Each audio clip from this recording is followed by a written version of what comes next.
عراق کا بادشاہ ملک فیصل اول گہری نیند میں تھا۔ اس نے خواب میں دیکھا کہ کوئی اسے کہہ رہا تھا کہ ہم رسول اللہ صلی اللہ علیہ وآلہ وسلم کے دو صحابی دریائے دجل کے کنارے دفن ہیں۔ دریا کا رخ تبدیل ہو رہا ہے، پانی ہماری طرف بڑھ رہا ہے۔ حذیفہ بن یمان رضی اللہ تعالی عنہ کی قبر مبارک میں پانی آ چکا ہے، جبکہ جابر بن عبداللہ رضی اللہ تعالی عنہ کی قبر میں نمی ہونے لگی ہے۔ ہمیں یہاں سے نکال کر دریا کے کنارے سے کچھ فاصلے پر دفن کیا جائے۔ عراق کے بادشاہ نے یہ الفاظ خواب میں سنے، لیکن ان کی طرف کوئی توجہ نہ دی۔ دوسری رات پھر یہی الفاظ سنائی دیے، لیکن اس نے اب بھی توجہ نہ دی۔ تیسری رات یہ خواب عراق کے مفتی اعظم نور السعید پاشا کو دکھائی دیا۔ انہوں نے اسی وقت وزیر اعظم کو ساتھ لیا اور بادشاہ کی خدمت میں پہنچ گئے۔ جب انہوں نے بادشاہ سے اپنا خواب بیان کیا تو بادشاہ چونکا اور بولا، یہ خواب تو میں بھی 2 بار دیکھ چکا ہوں۔ اب انہوں نے مشورہ کیا۔ آخر بادشاہ نے مفتی اعظم سے کہا کہ پہلے آپ قبروں کو کھولنے کا فتویٰ دیں، تب میں اس خواب کے مطابق عمل کروں گا۔ مفتی اعظم نے اسی وقت قبروں کو کھولنے اور ان میں سے نعشوں کو نکال کر دوسری جگہ دفن کرنے کا فتویٰ جاری کر دیا۔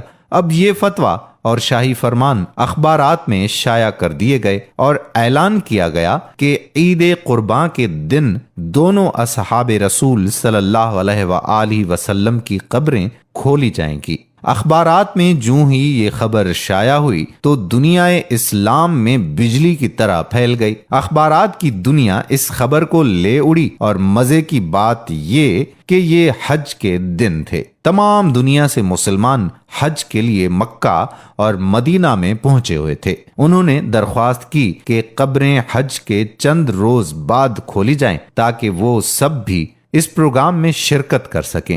اسی طرح حجاز، مصر، شام، لبنان، فلسطین، ترکی، ایران، بلغاریہ، روس اور ہندوستان وغیرہ ملکوں سے شاہ عراق کے نام سے بے شمار تار پہنچے کہ ہم بھی اس موقع پر شرکت کرنا چاہتے ہیں۔ مہربانی فرما کر مقررہ تاریخ چند روز آگے بڑھا دی جائے۔ چنانچہ دنیا بھر کے مسلمانوں کی خواہش پر دوسرا فرمان یہ جاری کیا گیا کہ اب یہ کام حج کے 10 دن بعد کیا جائے گا۔ آخرکار وہ دن بھی آ گیا جب قبروں کو کھولنا تھا۔ دنیا بھر سے مسلمان وہاں جمع ہو چکے تھے۔ پیر کے دن دوپہر 12 بجے لاکھوں انسانوں کی موجودگی میں قبروں کو کھولا گیا۔ حضرت حذیفہ بن یمان رضی اللہ تعالی عنہ کی قبر میں کچھ پانی آ چکا تھا، جبکہ حضرت جابر بن عبداللہ رضی اللہ تعالی عنہ کی قبر میں نمی پیدا ہو چکی تھی، اگرچہ دریائے دجلہ وہاں سے 2 فرلانگ دور تھا۔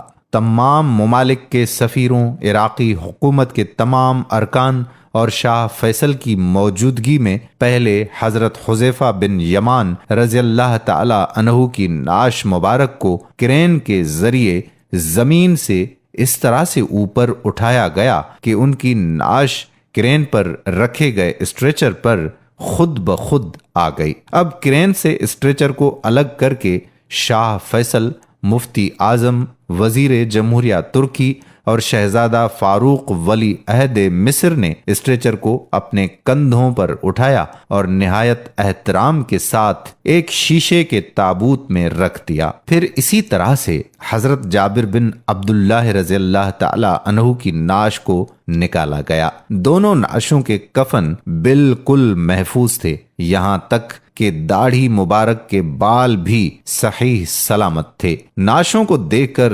قطعاً یہ احساس نہیں ہوتا تھا کہ وہ 1300 سال پہلے کی ہیں، بلکہ یوں گمان گزرتا تھا کہ انہیں وفات پائے ابھی مشکل سے 2-3 گھنٹے ہوئے ہوں گے۔ سب سے عجیب بات یہ ہے کہ دونوں کی آنکھیں کھلی ہوئی تھیں۔